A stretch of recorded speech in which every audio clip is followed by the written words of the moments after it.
The air in the Arlington Police Department crackled with an unspoken tension, an undercurrent of the old guard clinging to power.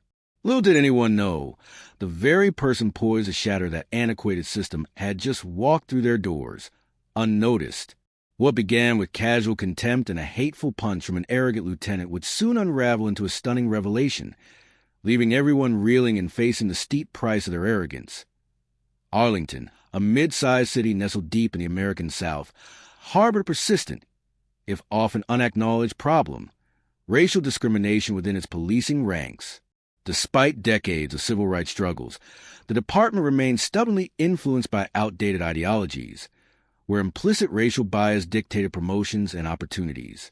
White officers ascended swiftly, while their colleagues of color, regardless of their exceptional capabilities, found their paths to advancement blocked, their contributions undervalued. Before Vanessa Thompson's appointment, the Arlington Police Department operated as a conservative bastion. Veteran officers had meticulously maintained a self-serving system, rife with bias in law enforcement. Derogatory remarks about people of color were commonplace, and even egregious incidents of police brutality against black citizens were systematically covered up with elaborate precision. Community complaints often fell on deaf ears, and genuine change moved at a glacial pace, largely because those entrenched in power refused to relinquish their privileges. The announcement of the city's first black police chief sent shockwaves through the department's conservative factions. Though the mayor and city council vehemently supported the decision, a quiet, resentful murmuring of opposition echoed through the station's halls. Chief Vanessa Thompson, a formidable 45-year-old, brought 2 decades of policing experience to Arlington, having navigated complex crime landscapes across various jurisdictions. She was renowned for her razor-sharp intellect, unyielding discipline, and unwavering commitment to justice. From a patrol officer, she had meticulously climbed the ranks, her genuine ability undeniable despite the myriad obstacles she faced due to her gender and skin color. Of average height but with a strong athletic build, Vanessa possessed short, neatly coiled curly hair, piercing, intelligent eyes, and an aura of quiet confidence that bordered on intimidation. Her years in the force had forged her into a woman unafraid of conflict, yet acutely aware that true systemic change demanded strategic patience. As a black woman in law enforcement, she had witnessed injustice not only against civilians, but also against her own colleagues. She understood that to truly transform the system from within, she needed to be tough, intelligent, and emotionally unassailable. Lieutenant Richard Miller was a quintessential embodiment of the old Arlington police officer.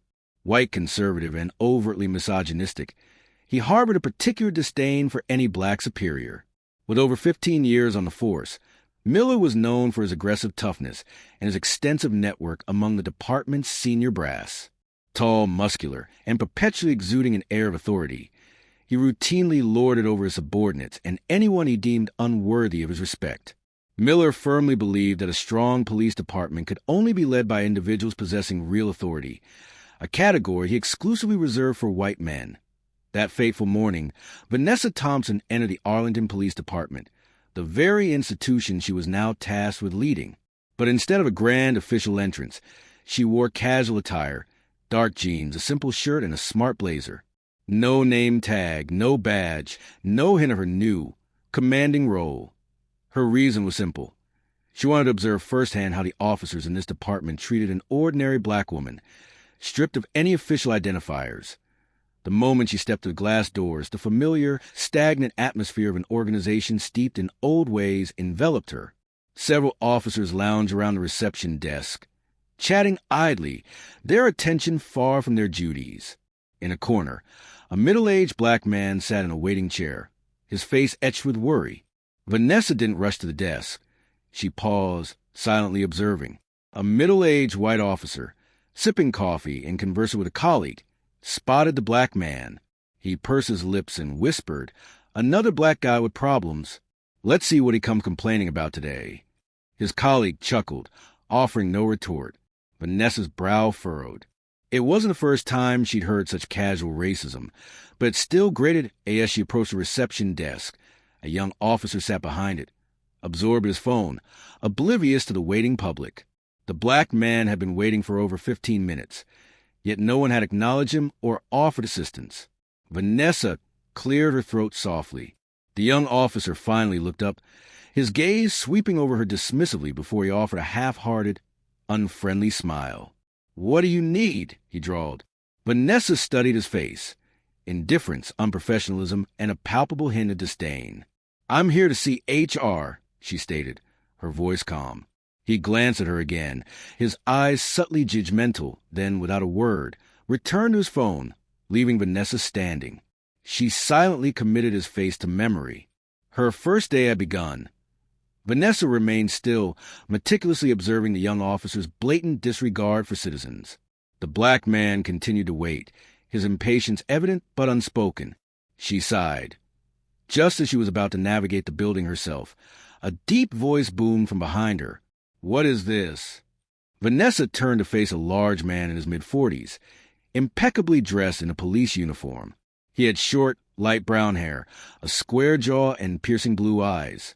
The badge on his chest read, Lieutenant Richard Miller. Miller's gaze swept over her, brimming with judgment. He offered no greeting, merely stood with his arms crossed, an annoyed expression on his face. "What are you doing here?" he demanded, his voice dry. Vanessa maintained her composure. This was not her first encounter with such an attitude. "I need to see HR to complete some paperwork," she replied curtly. Miller raised an eyebrow, a hint of sarcasm in his eyes. "Procedures? Are you sure you're in the right place?" Vanessa met his gaze directly. "This is the Arlington Police Department, isn't it? I've come to the right place." Miller smirked. "I don't think HR has time to deal with cases like yours." Vanessa understood. Cases like yours. A thinly veiled reference to her skin color, or perhaps her gender. She didn't react immediately, but gently repeated her request. "I need to see HR." Instead of answering, Miller turned to the young officer at the desk.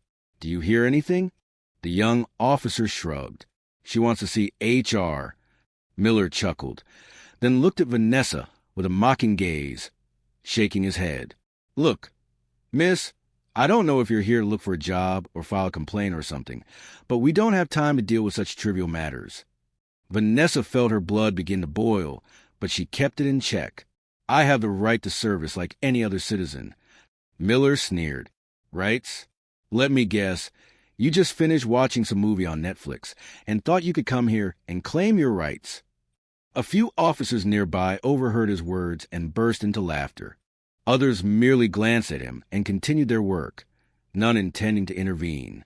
Vanessa stood her ground, her eyes fixed on Miller. "I just want to get my paperwork done." Miller shook his head, sighing artificially. "Listen, lady, if you need help with welfare paperwork or anything, you'd better go to the Community Support Center. They don't handle that stuff here." Vanessa clenched her fists, but her voice remained calm. "I'm talking about police-related administrative procedures, not social welfare." Miller smirked. "Oh, I see. Let me guess. You're one of those people who came to monitor the police, right? Some new kind of human rights activist." He nodded toward a group of officers nearby. "Guys, does anyone want to help this lady complete her monitoring procedures?" Laughter erupted, but no one offered to help. Some younger officers looked embarrassed, but others simply stared at Vanessa with curious eyes. Vanessa exhaled slowly. "I want to see the HR team leader." Miller paused, then crossed his arms over his chest. "For what?" "Because I have the right to see them." Miller sneered. "Authority? You seem to like that word, but let me tell you one thing. Here, no one is obligated to do anything, especially not those who come here and give orders as if they have power." That statement made the surrounding officers laugh even louder. Some looked at Vanessa with open disdain. Vanessa didn't laugh. She remained cool, but the answer was clear. Miller was a problem, and not just him. It was a toxic environment he was helping perpetuate. Vanessa no longer wished to prolong this pointless conversation. She looked directly at Miller and repeated her request, this time with a sharper edge to her voice. "I want to see the HR captain. If you can't help me, then call someone who can." Miller paused. He disliked Vanessa's tone, calm yet authoritative. It made him feel a loss of control. "Are you ordering me around?" "I am asking for a service that any citizen is entitled to receive." Miller narrowed his eyes. He disliked her attitude, disliked that a black woman dared to stand before him without showing any fear. "I think you should get out of here before something happens." Vanessa crossed her arms and stood still. "Are you threatening me?" Miller took a step closer. "I'm warning you." The atmosphere in the room grew heavy. The other officers began to fall silent, realizing the situation was escalating. Some felt a prickle of unease, a sense that something was wrong. Vanessa still didn't move. "I won't leave until I meet the person I need to meet." Miller took a deep breath, his eyes flashing with anger. "Okay, you want to meet someone? I'll help you meet someone you won't like." He nodded to a nearby officer. "Take her out." The officer hesitated for a second. "But, Lieutenant Shi, I told you to get her out right now." The other officer bit his lip, but stepped forward. Vanessa didn't move. Miller looked at her, his eyes full of challenge. All the officers who had been laughing earlier were now intently watching the confrontation between Richard Miller and the black woman. Vanessa held her gaze steady. She was accustomed to contemptuous looks and words. But today, she was more than just a black woman standing in a police station. She was a new chief of police, only no one recognized her. Miller remained in front of Vanessa, hands on his hips, face a mask of defiance. He had not expected this woman to be so stubborn. "Are you going out, or should I take drastic measures?" Vanessa remained still, her voice calm but firm. "I told you, I won't leave until I meet the person I need to meet." Miller gritted his teeth, struggling to maintain patience. He couldn't comprehend why she stood there, confronting him like this. People like her, black women, wouldn't usually talk back to police, let alone stand up to him. The surrounding officers felt the tension in the air. Some glanced at each other, wondering if Miller had gone too far, but no one spoke. Vanessa's unwavering silence provoked Richard Miller further. For him, this was no longer about ejecting a stubborn woman. It was a battle of dignity. He took a deep breath, then suddenly reached out and grabbed Vanessa's arm, squeezing it tightly. "I warned you. Now get out." He pulled her toward the door, using force to push her away. Vanessa felt his rough hands grip her. Anger surged, but she refused to let it control her. She knew she couldn't let him dictate the situation. In a split second, Vanessa pushed Miller's hand away. He hadn't expected it. A woman, especially a black woman, daring to resist him. Miller took a step back, his eyes flashing with surprise, but then his ferocious expression quickly returned. The surrounding officers remained silent, watching. Some chuckled, believing Vanessa was merely struggling in vain. Vanessa held her position, her feet firmly planted, her gaze unwavering. "I advise you not to do this," she said, her voice calm but laced with warning. But for someone like Richard Miller, that only fueled his desire to dominate her. Miller felt his pride deeply challenged. A black woman had just slapped his hand away in front of his colleagues. He clenched his fists, his teeth grinding, and then, without a second thought, he swung. Pop! A punch! Straight to Vanessa's face. The force of the blow was so powerful that she staggered back, her heel catching the edge of a table, causing her to lose her balance and fall to the floor. A stunned silence fell over the room for a few seconds, then a burst of cruel laughter. "Well, that was a nice shot. Next time she won't dare to be so stubborn." Some officers continued to laugh, treating the incident as normal. To them, the sight of a black woman being violently suppressed by a police lieutenant was nothing surprising. However, not everyone laughed. A few of the younger officers began to feel uneasy. They might not openly oppose Miller, but the scene unfolding before them was something they couldn't entirely ignore. In a corner, a female administrative assistant covered her mouth, her eyes wide with horror. She had never imagined Miller would actually strike a woman in the middle of the police station. Another employee quickly stepped back, pulling out his phone, hesitating whether to call someone. No one spoke up to stop Miller, but they all knew he had crossed a line. Vanessa did not scream. She did not moan. A burning pain radiated from her cheek down her neck, but she refused to show weakness. Instead of lying still, she slowly pushed herself up with her hands. Miller stared at her, surprised. He had hit her so hard, yet she hadn't stayed down. Vanessa took a deep breath, adjusted her posture, and raise her head. She didn't appear scared. No crying, no uncontrollable anger. She just stood there, eerily calm. Just then an office door opened. A middle-aged man with graying hair walked out of the HR department, a stack of documents still in his hand. His eyes scanned the crowd before freezing on Vanessa. It took him only a second to grasp the horror of what had just transpired. "Oh my God," he gasped, then screamed almost immediately. "She's the new chief. What the hell did you guys do?" The sentence rang out like a thunderclap from a clear sky. The space seemed to freeze. The laughing officers fell silent. Richard Miller blinked repeatedly, as if his brain couldn't process the information. No way. He turned back to Vanessa, his eyes now filled with panic. All his arrogance and aggression vanished, replaced by genuine fear. "No, it can't be," he stammered, his throat tightening, cold sweat beading on his forehead. Vanessa stood still, showing neither anger nor raising her voice. She simply observed his reaction, her eyes as sharp as knives. Not only Miller, but the officers who had been laughing and joking moments earlier also descended into confusion. They turned to each other, their eyes wide with anxiety. A few took a step back, their faces flushing as they recalled their sarcastic remarks. A young officer swallowed hard, then whispered, "Damn, did we just laugh at the chief?" No one answered, for everyone knew they had just made a terrible mistake. At that moment, an administrative staff member, Lisa Carter, the assistant in human resources, rushed over in a panic.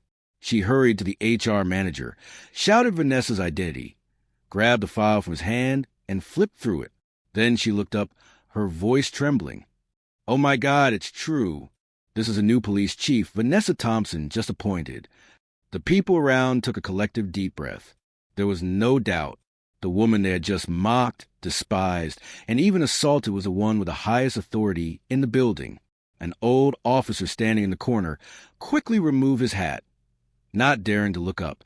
Lisa took a step back, her eyes still filled with horror, glancing from Vanessa to the frozen Richard Miller. Vanessa took a deep breath, then slowly took a step forward. All eyes were on her, but she showed no anger. She didn't scream. She didn't yell. She didn't curse. She didn't need to. She uttered only one sentence, in a low but authoritative voice. "Arrest Lieutenant Richard Miller immediately." The whole room erupted in murmurs. Miller immediately recoiled. What? He looked around, hoping someone would come to his aid, but no one dared to speak. Miller opened his mouth, then shook his head quickly. "Wait, this is a misunderstanding." He raised his hands, trying to speak more calmly. "I don't know who you are. If I did, I wouldn't have." He trailed off, realizing he had dug his own grave. Vanessa stood still, staring at him. "You're right, you don't know who I am." She paused for a moment, then continued coldly. "But that doesn't change the fact that you just attacked a civilian in the police station. And sadly, your superior officer. Handcuff him." Two officers stepped forward, grabbed Miller, twisted his arm behind his back, and handcuffed him in front of all his colleagues. The cold, metallic click of the cuffs echoed, causing people around to shiver. "Let go! What the hell are you doing?" Miller struggled violently, his voice turning into genuine panic. But no one answered him. The other officers remained still, no one daring to intervene or speak up in his defense. The people who had just laughed with Miller were now completely silent, their faces pale, no one daring to look at Vanessa. They knew the real nightmare was just beginning. Vanessa took another step forward, standing opposite Miller, her eyes filled with unyielding authority. "Lieutenant Richard Miller," she said, her voice firm, "you are under arrest for assault upon a person in police custody. You have the right to remain silent." Miller gasped, almost unable to believe his ears. I'm a lieutenant. You can't do this to me." But no one cared about his words anymore. He hissed angrily, desperately, "This is a setup, a political conspiracy. I am not guilty. I am not guilty." Vanessa kept her face calm, unshaken by his screams. "You have the right to explain yourself in court," she replied coldly. "But now you will have to face the consequences yourself." He stood still, his eyes wide with panic, for he knew this time he could not escape. Two officers escorted him out of the office and straight downstairs. The door slammed behind them. The police station fell into an eerie silence. Once more, Vanessa's sharp gaze swept across the room. The officers who had once laughed and sided with Miller now avoided her eyes. I don't need to say it. You all know how serious this is. Vanessa's voice was cold, but there was no need to raise it, for every word she spoke was as heavy as a hammer. Some officers stood ramrod straight, their faces stiff, not daring to move. A young officer muttered, his voice barely audible, "We're going to be suspended." No one answered him, but everyone knew the answer was yes. Just an hour later, senior police officials convened an emergency meeting. Miller's case report was placed in the center of the conference table, alongside damning video evidence. A senior official flipped through the files, then sighed. So, Lieutenant Miller not only assaulted a superior, but was also involved in multiple previous racist incidents. Another nodded, his face solemn. It is unacceptable. We cannot allow him to continue in the police force. There was no need for prolonged debate. Richard Miller was fired immediately. Simultaneously, the officers who had colluded with him were suspended and severely disciplined. A true earthquake had just swept to the Arlington Police Department. That same night, the video of the incident spread at dizzying speed across social networks. Social justice activists took to the streets, demanding drastic reforms. Television news continuously broadcast the event, raising urgent questions about racism within police forces nationwide. The whole of America looked to Arlington Point 2 days later. Vanessa stood in front of City Hall, addressing hundreds of reporters and residents. Her voice was calm, yet resonated with an undeniable strength. "I didn't come here to maintain a broken system," she declared. "I came here to change it." She paused, her eyes scanning the crowd. "Anyone on my police force who is racist, who has a disregard for fellow citizens, that person will be removed." The crowd applauded loudly. Vanessa looked straight into the camera, sending a clear, unyielding message. "I will not give in and I will not stop.